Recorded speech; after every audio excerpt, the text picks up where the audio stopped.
What is up, guys? Welcome to the podcast. And here today I'm joined with Jane from Soul Remedy Room. And I met Jane about a few weeks ago, and what I really liked about some of her work was how she really grounded a lot of spiritual concepts. A lot of her work has really explained to the core a lot of more esoteric concepts that often people don't really dive into or discuss in that level of understanding where I'm like, oh, I actually got it. And so today I thought it would be really fun to talk about spirituality, but talk about it from a perspective of the intersection of spirituality and rationalism, right? Because often we see spirituality and rationalism as these two very opposing perspectives. And so a lot of the questions today are going to be kind of bridging that or challenging that and seeing how can we discuss spirituality and how can we discuss more rational concepts and kind of make sense of both of them in this world where there's so many different perspectives and in different directions, and it can be hard to grapple and understand, especially for me on my journey. It took me quite a while. And so I guess the first concept or first question I have for you, Jane, is about magical thinking. So magical thinking can be described as grounded in superstition, coming from an ego need to see the world in black and white or concrete ways.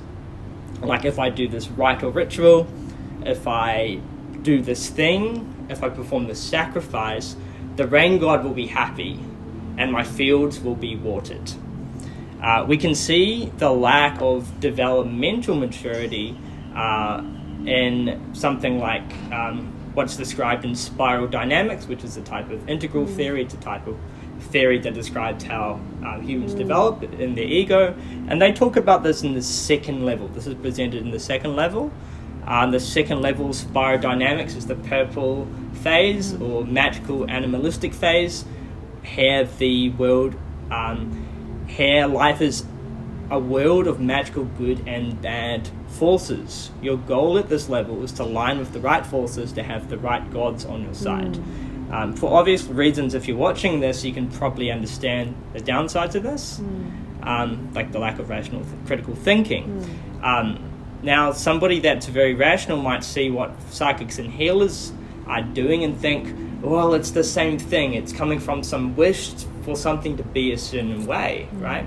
But in my experience, that isn't necessarily so true, but it can be really easy for rational people to see it like that. So what answer would you give to these people, and how do you personally relate to magical thinking in a world where discernment is such a critical skill? So first, to identify where the source of that magical thinking has come from within. So what's then the source of that thought for that wish or that thinking? Can you give me an example in your daily life of what type of magical thinking, and then I can unpack it from there? Yeah, good question. So it could be something like, okay, here's a common one. I think people can believe something is going to happen for them that's good, but you might not necessarily know that's true. Or something could happen for you that's bad, right? And you could rationalize and say, oh, it's my intuition. It's telling me that this good thing is going to happen for me. Now, the intuition may be telling them that, right? But at the same time, the intuition it might not be the intuition, it might be the ego that's saying, hey, you're doing a good job, or you're doing a bad job, and it results in them not putting in the effort or taking the action or doing something. What I'm kind of saying is the idea is used as a belief system to prevent action or growth in some way. So in that case, it's very subconscious, and which leads to a point of awareness. If you do certain things, you subconsciously believe something will would be a stem from that, based on the moment when you did that thing, what your intention was, what your unconscious beliefs or thoughts were.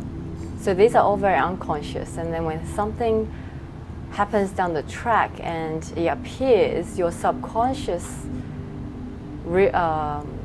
alerts you and reminds you, oh, this is how it's meant to turn out, because that's what I unconsciously believe in the first place. So there are signs that intuitive, what they call intuitive or reasoning or rationality, to when the event occurs, to kind of justify their unconscious or subconscious belief during the seed of that act. Yeah. So justifying some unconscious belief, some part of the mind or some part of the ego, which is now being labeled as intuition. So you have this side of the issue, right? And then somebody that doesn't, say, believe in intuition might look at that person and say, oh, well, I'm going to extrapolate that and say everybody is foolish for believing their intuition. Now, how can somebody start to trust their intuition more, or discern what is right or what is subconscious in a place where it can be confusing or overwhelming to even figure out, is this my subconscious mind, is this the unconscious mind, or is this coming from a place of intuition? So you're asking how to discern whether or not a thought that comes up is intuitive, or did you rationalize it? Is that what you mean? Exactly. Okay.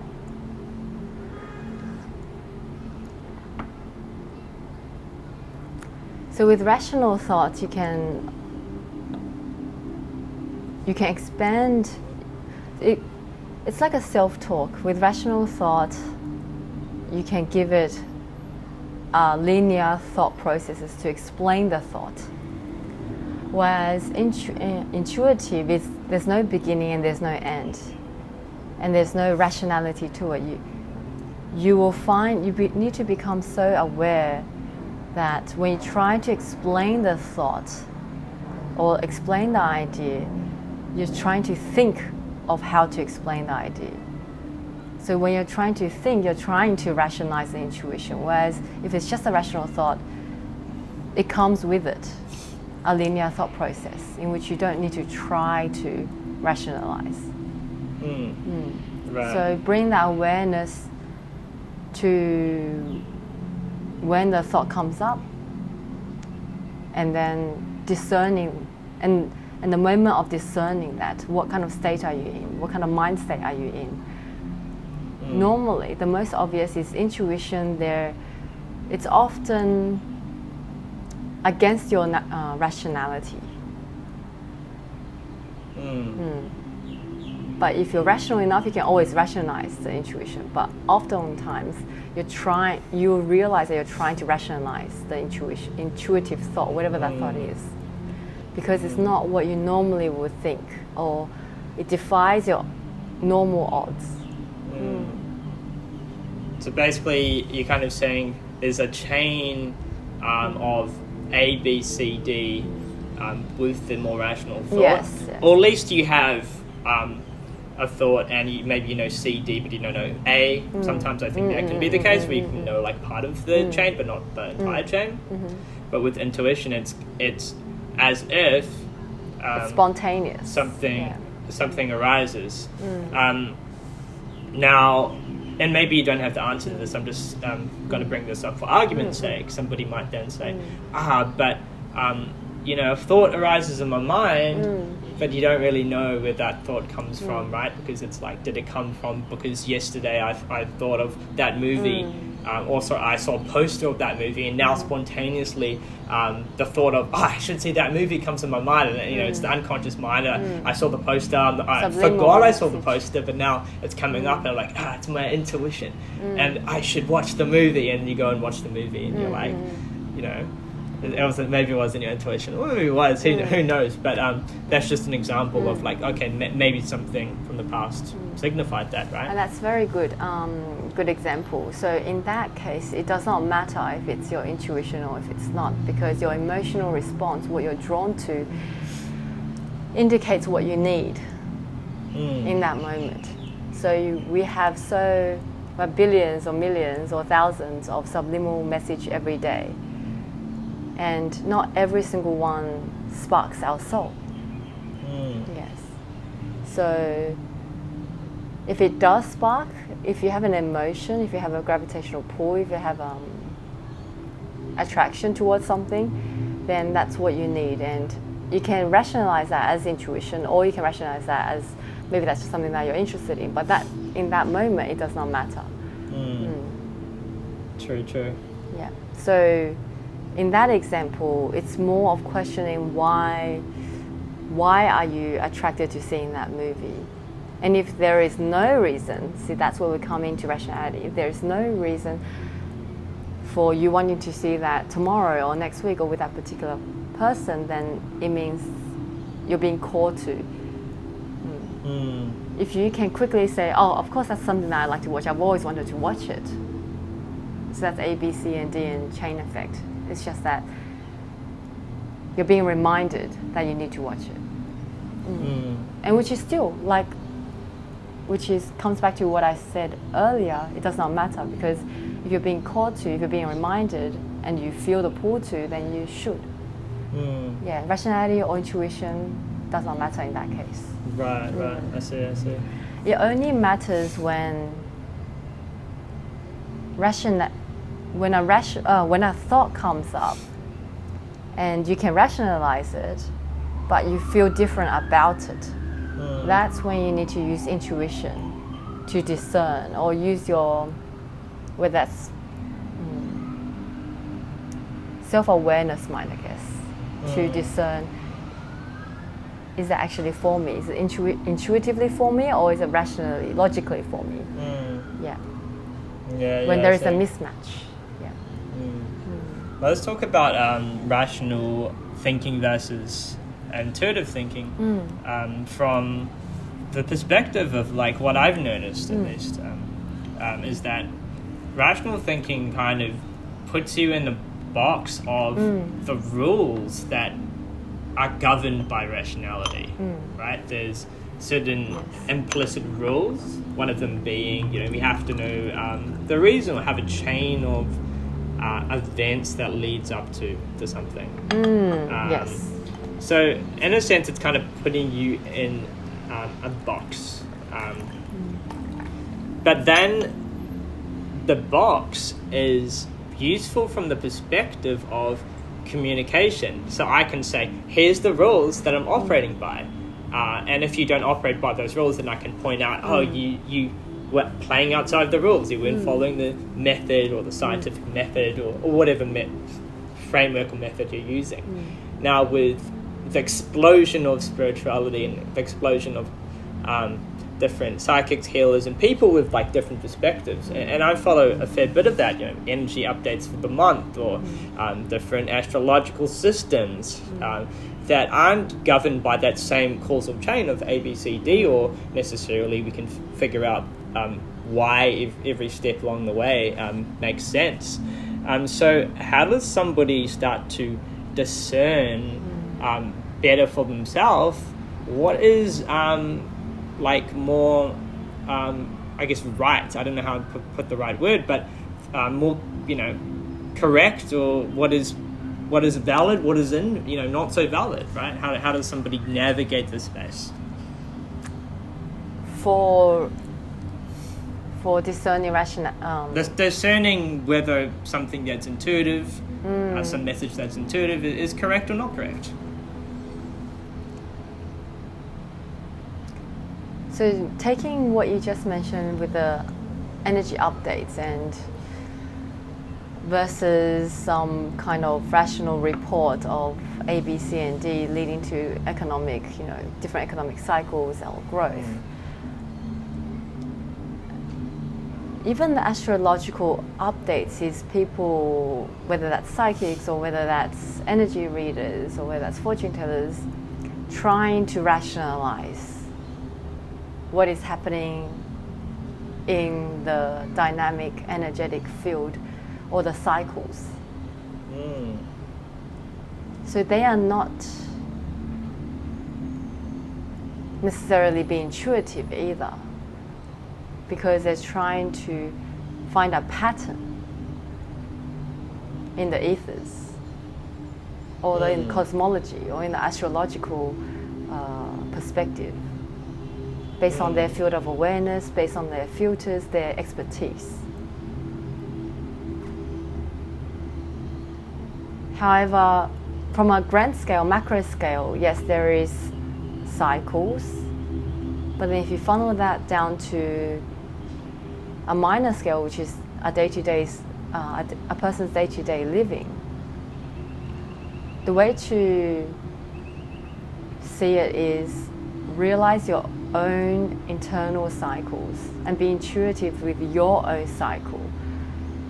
Because once you are intuitive with your own inner cycle, whether that's thoughts, feelings, habits,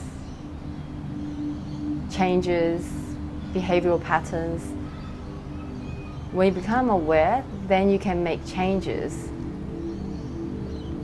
to align your most desired emotion, state of being, and action. And once those mind, body, spirit, and soul is aligned, then you naturally become aligned to the evolutionary cycle of the planet Earth. And because Earth is always trying to be in evolutionary cycle with the galaxy or the greater scale of existence. So it becomes a positive momentum of being intuitive, intuitively aligned. Yeah. So intuition, sometimes we try to get answers from external sources from a too great of a scale. It's more, I hope that people can first funnel it down to day to day. Are you even being intuitive with your own internal bodily needs? And how do you become more internal, be more intuitive with your own needs is first clear out everything. So stop running on habits. Stop running on your accumulated microbiome, which means fasting. To fast from food, to fast from activities, to fast from thoughts, which is meditation. Fasting from activities is just to have your alone time, your own contemplative time, when you're not engaging with other people actively. So when you're in that state of spaciousness and nothingness and stillness and emptiness, things will arise habitually like a pattern within you, and then you become an observer of that and observe how you feel about each one. And that's the first step to be intuitive. Observe how you feel and ask yourself why. A spiral of why questions. Does that coincide, does intuition coincide with developing psychic abilities? So we have people that are healers or mystics or psychics. For somebody that isn't a healer, mystic or psychic, they might be curious, how does one develop those skills? And is the fasting from the thoughts, the food, are those steps, or is there something more to it, right? Because many people, do a meditation retreat or they do something, they might say, oh, I'm not psychic yet. So what is the thing that develops those abilities? So enter into a state of no mind, so where you enter into a flow state. Some people enter through dancing, some people enter through meditation, some people it's art, music, when you are not actively thinking. So that's a form of dieting from your thoughts, where you're just lost in the moment, or where you're just present in the moment. When your analytical, logical thought processing, rational thought processes have ceased to become active, that's when you pick up on information, or you arise information that's more from the creative, more from the inspired, more from the what the spiritual people call downloads that you need for that moment. Everything becomes in the moment, whereas rationality is past, present, future, linearity. Yeah. So anything that can get you out of your rational mind, state of mind.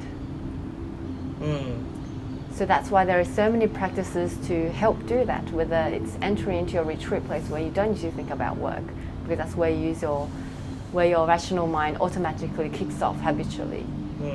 Or if it's a holiday, you get outside of your normal way of thinking,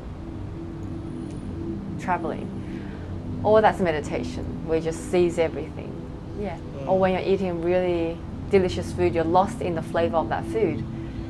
Maybe a sudden thought might come up, an inspired thought, or epiphany, yeah. Yeah, nice. So you mentioned going within to find the answers. Would you say there's still benefit from following energy updates or astrological things? And and if so, how could somebody use those to benefit them? There's definitely benefits of having inspirations from external sources, but the danger lies in not following every piece of not buying into every piece of content that you come across.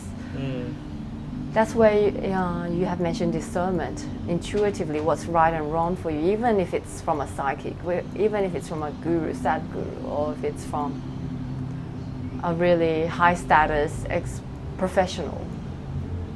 You need to find what resonates. Yeah. And that comes back to observing how you feel about that piece of information. Usually external information is only a sign of confirmation of what's within. That's what resonates. So you may not have that same information verbally within you or said in a way that other people can say it. But when they do, it triggers an energetic response because it's like a tuning fork. You align with it. It strikes a chord in you. But they just express it in a way that makes sense to you, or that you happen to intuitively or rationally come to that source of information. So when you haven't developed the ability to seek the answers within and self-generate, and what they call download the information, you go to external sources to seek for that strike of chord. Yeah. And who you go to is all intuitive as much as you think it's rational. Yeah, for sure. I would even say from like a developmental perspective, we resonate with people at a similar developmental stage. So let's say this is following like ego development theory or spiral dynamics or stages. You resonate with a perspective that you can understand or you can comprehend, right? So if something is of a nature of a higher consciousness, it's going to be difficult to resonate because you can't comprehend or you can't understand it from that stage. but I would say as well, going to, a guru, like you could say, okay, maybe they're at a very high stage, so what they're saying must be quote unquote correct. But then you see there are many gurus at these high stages of consciousness that may have disagreements or may say different things. I'm curious if you had any thoughts on that. Yes. I'll give mine first. I think just because you are operating at a higher stage of consciousness doesn't mean you're always correct. The second one is, I think you could be channeling something. Let's say somebody's channeling information. But the question is, where are they channeling from, right? So somebody might say, oh, my channel is God, or my channel is this 5D alien species, or whatever it could be. But the question is it, are they giving you the right information, or are they limited as well? And we don't really know if they're limited, or what are the bounds or of the information that they're actually trying to communicate. So, yeah, that's my perspective. Do you have a perspective on it? So answering that question of they might not be right for you, and that is true, because that's what I just mentioned earlier. So to not follow and believe every content that someone you look up to says or expresses, you pick what resonates, because whether out of 10 sentences of a guru or higher status person or professional, maybe just one word is true for you, because everyone's soul is different, everyone's soul path is different, everyone's soul blueprint is different, everyone's soul's purpose, mission is different. So the person in front of you, they're speaking from their filter, and maybe to a wider range of audience, and you need to become aware of what strikes your chord, what resonates, what sparks you, what is a highlight to you out of all the thousands of words that said, which word, which sentence really hit home for you. Yeah. And that's what's for you. It's not about whether or not that person is for you. Yeah. Because if you buy into, for example, a monk, or maybe Peter that you really look up to, normally people will be like, okay, everything you say must be true, because you're experienced, because you're professional, because you're highly intelligent, because you're highly evolved consciously. So everything you say must be true. That is the pitfall, that is the danger. Yeah. It's more of what piece of information resonates. That's what people need to become aware of and unpack in their own time of why that resonates. What is it telling them about themselves? What is it telling them about where they're heading to in evolution? And how can they use that piece of information for their advantage? So, and coming back to your question of sometimes those higher truth is from more prestigious or higher positioned people, whereas there are a lot of people that are maybe less fortunate to meet those kind of people. How are they going to get those kind of information? So that's where, that's what I meant when you need to become intuitive with where you're being pulled to. So someone that's less fortunate, if they follow intuitively or become aware of where their pull is, magnetic pull is, or attraction is, they will head towards that source one step at a time and slowly climb their way up. Or slowly deepen and meet people that can deepen their spiritual or personal evolution. Yeah. Yeah, I love how you put it. So it may start from a rut, but if they are intuitive and become aware of discerning what's habitual A to B destination and what's actually intuitive A and B destination, then when they become aware and make a conscious choice, that's when they can break out of their own self-limiting cycle. Yeah, for sure. Yeah, and to add to that, just because something's of resonance doesn't mean it's healthy as well. But it's also beneficial in the sense that when you become aware and you ask why, as you said, and you get to the bottom of the whys, and you realize, oh, that's why I'm resonant with that. It's benefiting you in the sense that you've learned something now, and maybe you've learned the thing isn't healthy for you, right? Or maybe it's healthy in the sense that you realize, oh, I don't want to do that anymore. I want to do something different. So that helps you become more conscious and resonate with different things to serve in the natural expansion. Yes, exactly. So that spiral of why question is so helpful in terms of becoming aware of the purpose. And it doesn't mean that you have to let certain unhealthy habits go once you become aware of it, because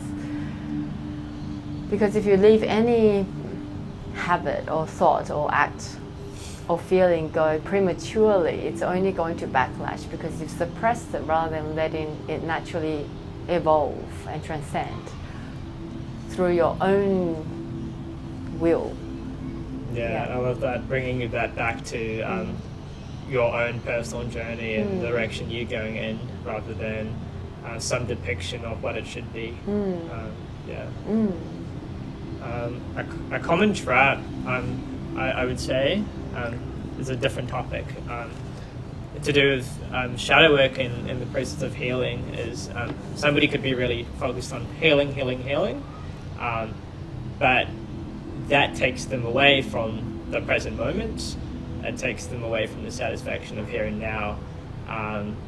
So you can be in I guess one of two positions. Sometimes you can be in the really healing phase, sometimes you can be in the present moment phase. But if you are in the healing phase and you're healing, but you're using that as as a excuse to not enjoy the here and now, what would you say about that? So I feel like that's an issue it's really easy to fall into. How do you know when it's best to focus on healing, and how do you know when it's best to just focus on satisfaction, the present moment, here and now, that kind of focus, that kind of school of thinking? So I think to first self-inquire, what is the purpose of your healing? Why do you want to heal? Not just what do you want to heal from, but why do you want to heal? What are you trying to achieve from that healing? So for example, if you imagine yourself completely healed, what are you looking forward to? What kind of state are you looking forward to? Freedom? Mental freedom, emotional freedom? Or is it peace? Or is it love? Or is it happiness? Or is it forgiveness, that you put everything down? Or is it radiance? What is the purpose? Everyone's different. So what is the purpose of you wanting to heal? Having that clarity first. And that purpose may evolve over time, but doesn't matter. In that present moment, what is your purpose for healing? So if you, for example, if you funnel it down to, I just want to feel a sense of freedom from negative emotions, right? Because usually trauma brings negative emotions. So if you want to heal, you want to get rid of the negative emotions. So if that is the purpose, then the next step is to realize or to do practices that can achieve that.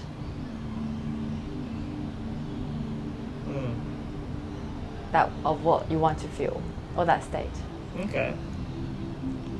So people that don't know the purpose of why they're healing, or they don't have it in the forefront of their awareness and lack of clarity, they treat it as a goal.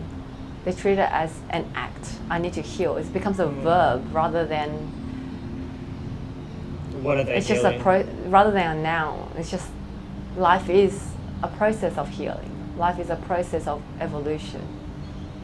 of changing, of breakthroughs, of getting rid of the past imprints.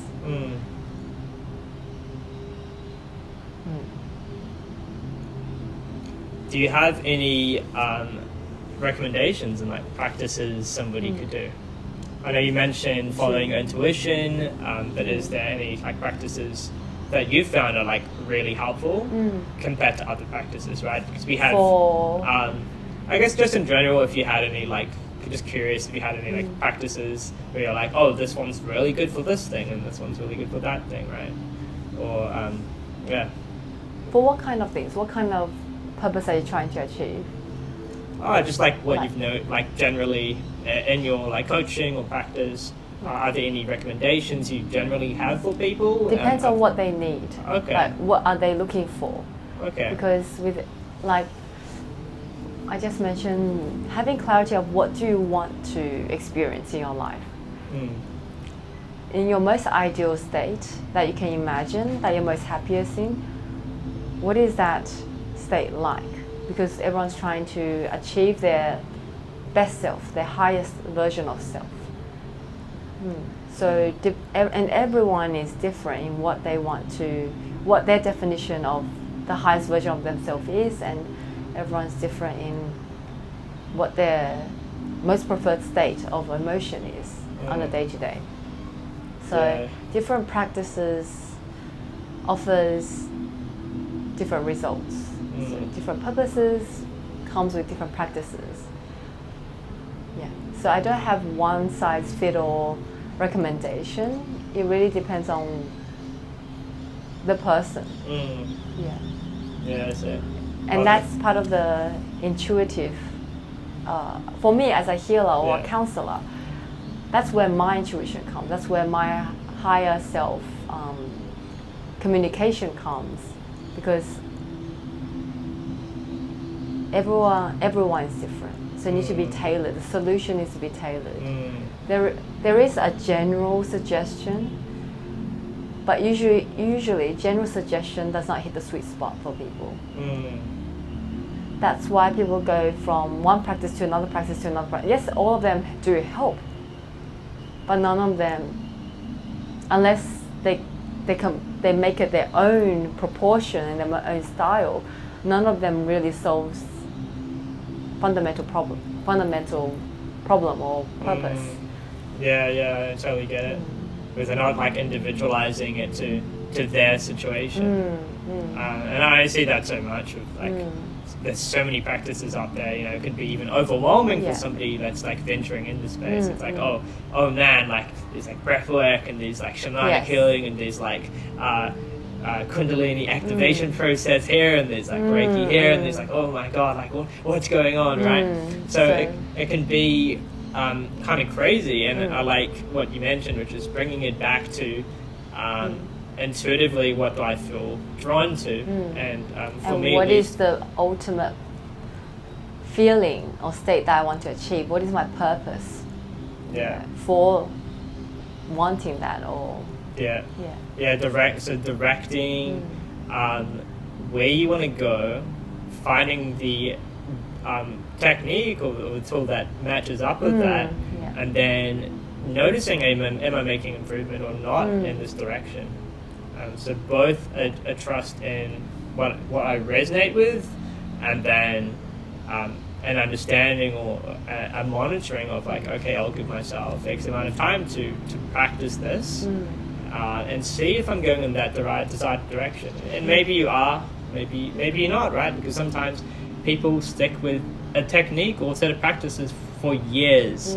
There's been stories of like people doing Vipassana for like 10, 15 years before like they realized, oh, actually I needed to try something different, and it was the different thing that really benefited them, right? So it's about I think having some level of like here and now focus, but then also some wider perspective or wider focus of like, okay, where do I want to go? I think you mentioned a good point there, where people have, where you said need to keep a time for practicing to then know whether it's for you or not. Works, yeah. I think there is a danger in that.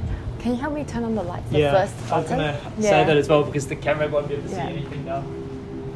Okay, there. That's good. Perfect. Okay, so the danger lies in, that's the common way of saying it, is you need to stick to it to see the results from it. You can't just, one day do it and not next day not, then you don't get that consistency of results. So people believe this idea, so they set themselves a goal of, okay, I stick to this gym routine, I stick to this breathwork practice, or I stick to this particular methodology for X amount of time to give myself a chance of seeing what comes out of it. Yeah. And say you spent 6 months doing that thing and you just blindly follow the rules or like follow the steps for 6 months, you're wasting a lot of time because you're not adding in your intuitive awareness and insight to adapt every single day. Intuition, or coming back to what I said earlier, intuition comes to daily life. So yes, you've practiced gym. For example, we take gym. You set yourself 6 months and you follow a gym plan, a set of movements or a program. Yeah.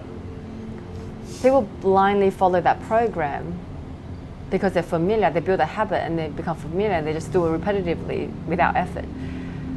But what you're meant to do is each day you do that, you become intuitive with what your body feels. Before, now, and then after that.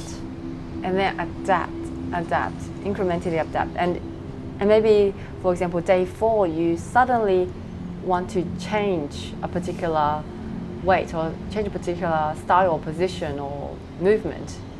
Allow that. Whereas people don't allow that. They're like, okay, 5 reps, 10 reps, here I go. Do you think it's situational though?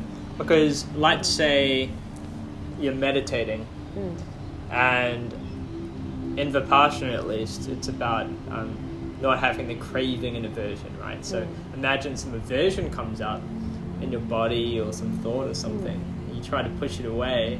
You're like, oh, my intuition is like, not resonant with that anymore, so I'm going to change my technique, right? So a lot of meditation advice would be, you got to stick with it. You got to stick with it for X amount of time. Don't change what you're doing. Don't change your object. Do you think there's room for, like, at a more micro scale, sticking to something and like setting aside time? Yeah.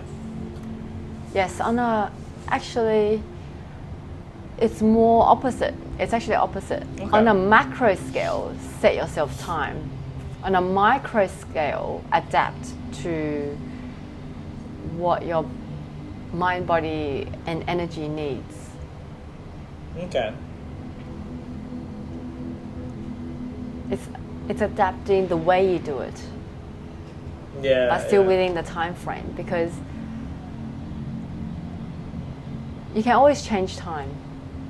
Change the length of time that you assign to something.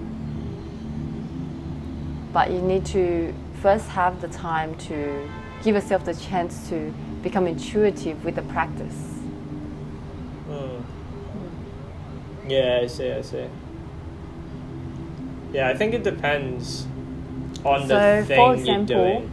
On meditation, without another person, so if you're doing meditation by yourself on your own and you're a complete beginner, it's hard for you to even sit still for 15 minutes or 10 minutes without thinking.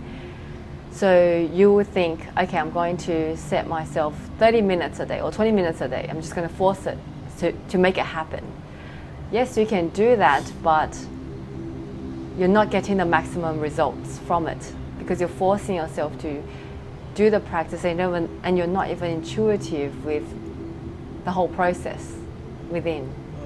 But if you're doing meditation within with an intuitive teacher or a guide that can guide you in the meditation, they can pick up on your today, okay, Tuesday, 11 a.m. What is your current state? You don't need to say a single thing. They can intuitively pick up on your current state, your energy level, your emotion, your level of left brain, like rational brain activity, intuitively. And they will do the intuitive job for you because you haven't developed that skill to guide you on your meditation. So the way they guide, the words they use, the method they guide you, how they guide you, the pace, the direction, is all tailored to what suits you. So then you don't need to set yourself a timer for 20 minutes. You probably can do it with an intuitive teacher for 1 hour and be lost in that meditation, because it's in honor and in respect to your current version of self. Leading, yes, rather than you forcing yourself to in a box again. Box yourself in a version of you that's not even you and has none of your flavors, none of your style, none of your signature, none of who you are. You're just doing the practice because that's a practice that is meant to get you somewhere. Yeah. So that productivity, that efficiency, that effectiveness, 80% of the time, of the energy and time is wasted. You only get 10 to 20% out of a mindless following of a practice without intuition to the present moment of you. Yeah, so that's a really interesting idea you mentioned there, which is tailoring a practice through intuition. Yeah. Yes, exactly. I think practically for people, it might be difficult if you don't have somebody that is able to tailor that. Yes. But just a thought came into my mind. Okay, how would that look like? What would that look like? I'm thinking, okay, it would be like, we'd use a more vague definition of meditation here. So it'd be like, okay, what does the person need? Do they need like emotional regulation? So do they need to do some breathing exercises one day? More visualization the other day to get them to, they could do a whole hour, right, as you said. So, and on a certain day, they might need something that's more engaging, right? Something less engaging. Exactly. Yeah, I definitely see what you're saying there. It's interesting. But I do think as well, there comes a time where, I guess this is two different schools of thought, right? Like your school of thought is more on the side of like the do nothing style of meditation, like more Dojin style practice. I'm probably saying the word wrong. And then on the other side, you have the more like concentration side, or like single focus side. What I've heard at least is all the schools are kind of right in their own regard, and they all kind of like have an intersection at some point if you take them to like the furthest degree. But they're kind of like going out in on their own limb as well. I do think even just relying on intuition all the time to like, how do I direct my practice, can be a trap, because you can start to get identified with using intuition, or you become reliant on it, or you over tailor your practice at that kind of like micro scale, rather than being like, okay, I'm gonna like set aside X amount of time and I'm gonna always do the same thing, right? Like, let's say you're doing a gym routine and you're always changing it up. A particular skill might not sufficiently develop because you're always jumping from practice to practice. So you're not doing the bench press consistently because you might be doing a different thing. You wouldn't develop that skill further enough if that is the skill you wanted to develop for a particular reason. Now, if you aren't so focused on that, for example, you're not so focused on the more direct path of enlightenment, and you wanted more like a holistic kind of healing sort of thing, I definitely agree. But I do think that certain schools have chosen a more direct route for a particular reason. And I think there's many trade-offs here. We can actually get into that. Because I'm really curious about your thoughts on like traditional schools, like Buddhism compared to New Age practice, as far as meditation goes. Do you have any thoughts on that? I just want to trace back to what you said earlier. Yeah. There are certain skills that you need to diligently, by the book, practice in accordance in order to get that result. So that comes down to what is the purpose of you wanting to develop that skill. If it's really purely for that external form or that end result, yes, you need. Then there is a methodology, and yes, you follow that. However, the downside, I wouldn't say trap, but the downside is for most people they don't see the cost, the consequence of them not being intuitive in the process and purely just doing it through discipline. That's very obvious and evident in those gym people that go every single day or like 5 days a week or a few days a week, and they are their mind is set to, I need to get to a certain fat percentage or muscle mass, and they practice that program diligently. Yes, they get there. What is the cost? If they are aware of the costs, for example, they may pull on muscle because like a flexibility, where is the stretching? What about time? What is opportunity costs? Because they have set themselves to go every single day at that time. There are other things that's popping up in their daily life. What are all the costs to it? To them sticking to that religiously. Yeah, so like having more active focus rather than mindlessly diving into. Yeah, so that's where you need to be intuitive, and becoming intuitive means you're adaptive to what you actually need for your highest good. But if your mind is singular focused on just that number or that form, then you need to become aware of what is the cost and be okay with it. Most people don't even think or don't even bring their awareness to the cost. So when they achieve the result, usually follow up is a major pullback of a certain area. Because everything's not in balance to their natural self. Yeah, I see. Yeah, right. Do you have any thoughts on traditional practice, like Buddhism compared to modern spirituality? What do you mean? Well, it seems like the landscape's really changed, right?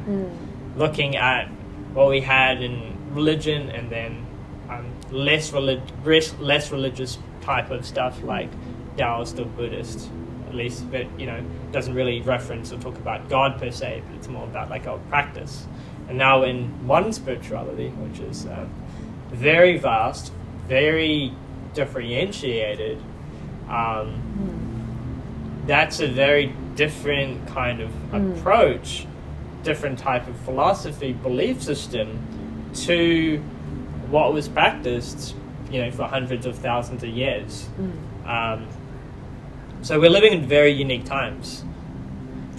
Yes, so with these different practices,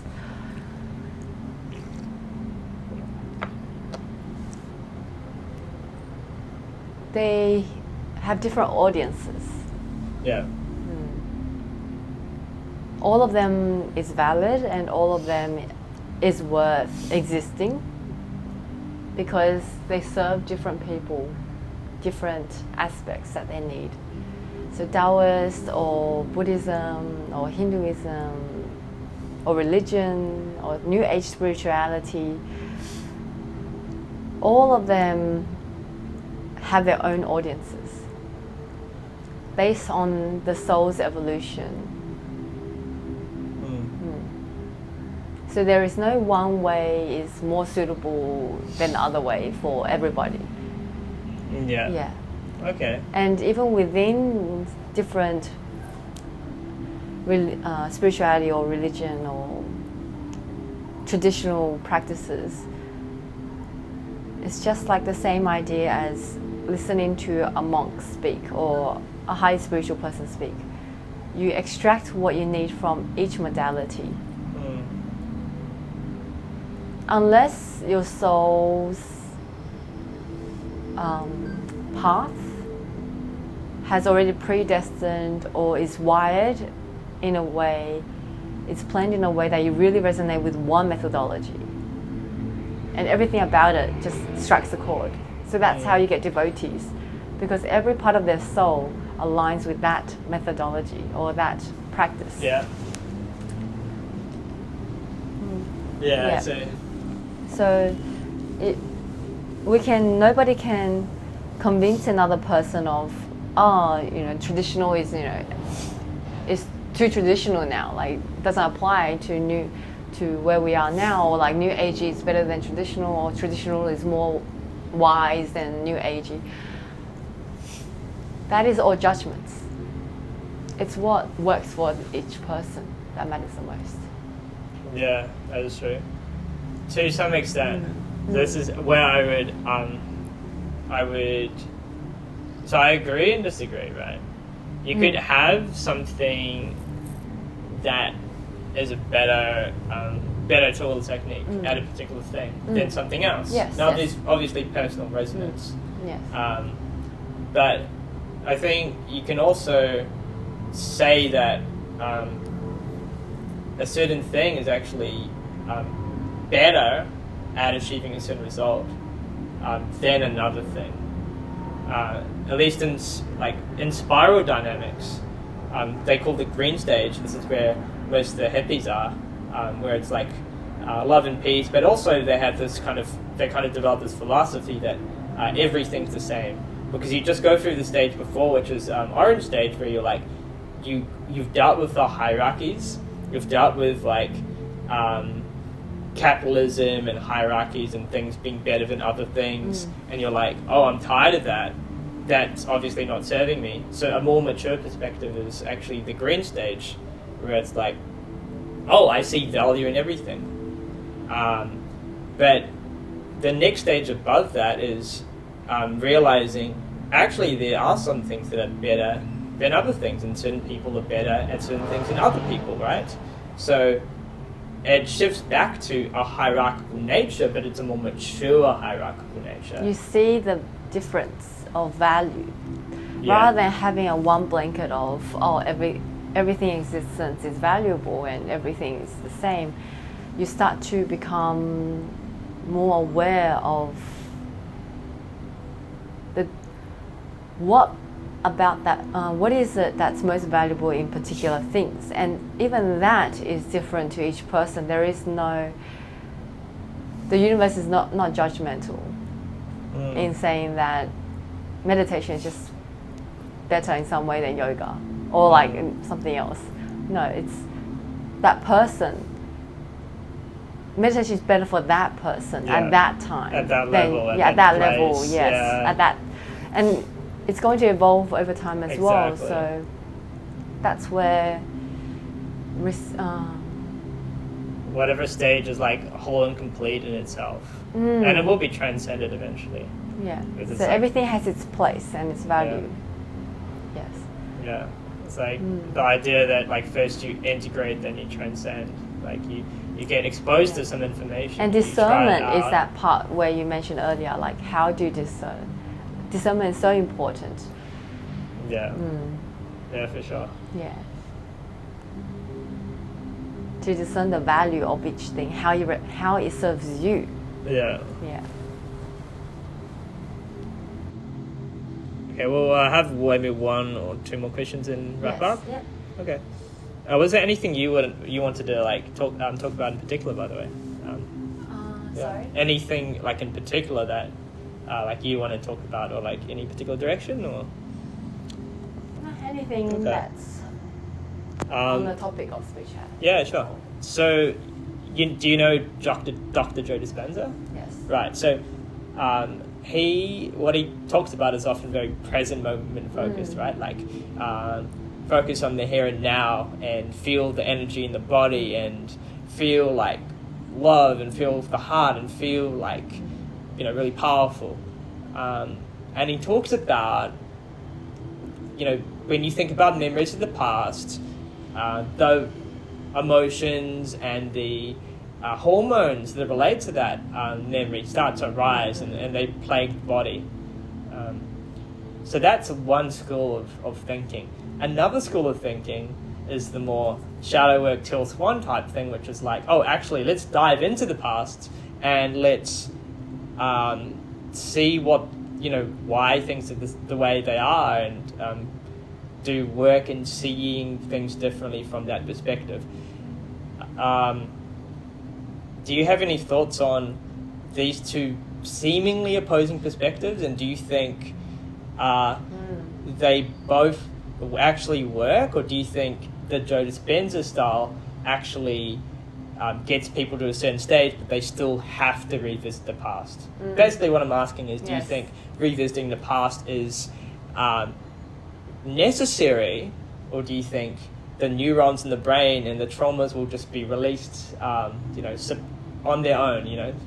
Synaptic pruning, the synapses are pruned, the trauma's released, the mind clears itself by itself. That's a fantastic question. I love that question. And we might not know the answer either. This is very... It's all perspectives, right? Yeah. Everyone has their own perspective. So from my perspective is, both of them is necessary. So how to approach this from Joe Dispenza's school of thought, it's valid in a sense that there is these hormonal chemistry responses, but then you become aware of it and you make a different choice. So by making a different choice, which triggers different hormonal or chemistry responses biologically, it's going to set forward a different set of momentum leading up from it, which most likely is going to head towards something that you prefer, because you made a choice that's more you prefer in your preference than a habitual one that came up. So that's necessary and very important to get you out of the loop. So I would say that's the first step.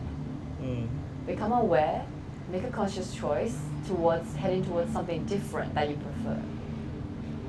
But I'm not saying that Till Swan's isn't valid. Hers is very valid in shadow work. It's once your emotion is not being attached to your hormonal biochemistry responses, once you don't have the emotional attachment to that particular moment or thought, then you can revisit what happened earlier, or why that happened, because you are no longer reactive to the emotion. You can observe it and be neutral to it. More equanimous. Then you start to ask the why from a detached space, emotionally detached space. Yeah, exactly. But if you only do Joe Dispenza's of keep making a positive change, towards the right direction, or having positive biochemical responses, and without Till Swan, you're only repressing it. In your cells, in your energy field. Maybe more and more further back, but it's still there. You haven't transcended it, you haven't alchemized it, the information and energy.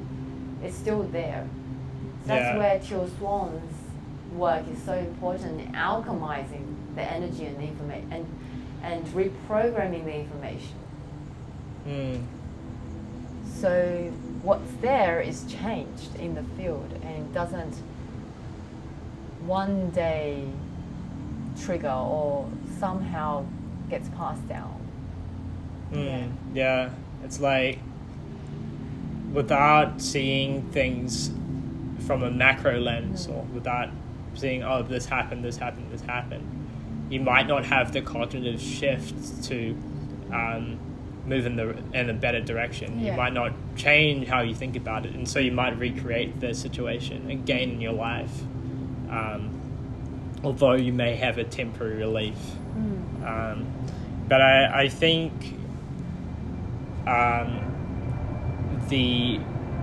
as you said, detachment, that equanimity, or cultivating love is so powerful to then move into difficult emotions, because if you come from things from the heart, it allows you to be more okay with the situation. And so any heart practice, because I came from I started at least in a lot of Buddhist style meditation, but it was more like concentration or focused meditation, devoid of a lot of metta or heart focused practice. And so it took me a while until I learned that heart practice is so incredibly beneficial for that. So when you can be more loving or have a more satisfied state, then you can look at things of the past with curiosity rather than a plagued mind that is afraid to even look. It's like doing shadow work from the place where you are ripping your hair out rather than shadow work from the place of like, now I'm... Alter your state. So that is Joe Dispenza's, I guess, school of thought first, and then going to Teal Swan.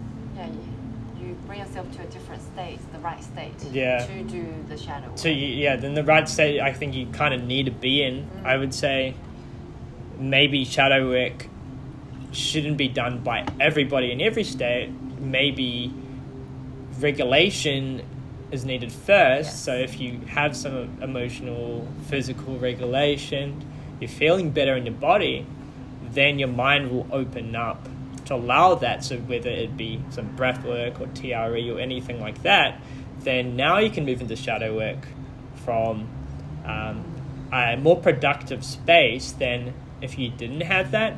Maybe the shadow work would be more difficult, maybe even cause a bit of harm, because if you just don't know what you're doing, and then you start to think different thoughts, you can go down a dark direction, right? Exactly. So that's why people go to healers or counselors, because they need to alter their nervous system at least to a state of safety and peace.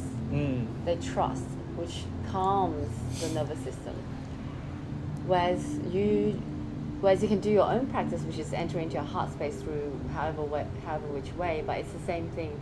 You can go to external to bring you that state, to then unpack everything from a safe state, or you can cultivate yourself into a safe state and unpack it from there. I love how you put it. Well, thank you so much, Jane, for being on the podcast. Do you have any final remarks or closing thoughts? Final remarks is to always question your every emotion and every habit. All right.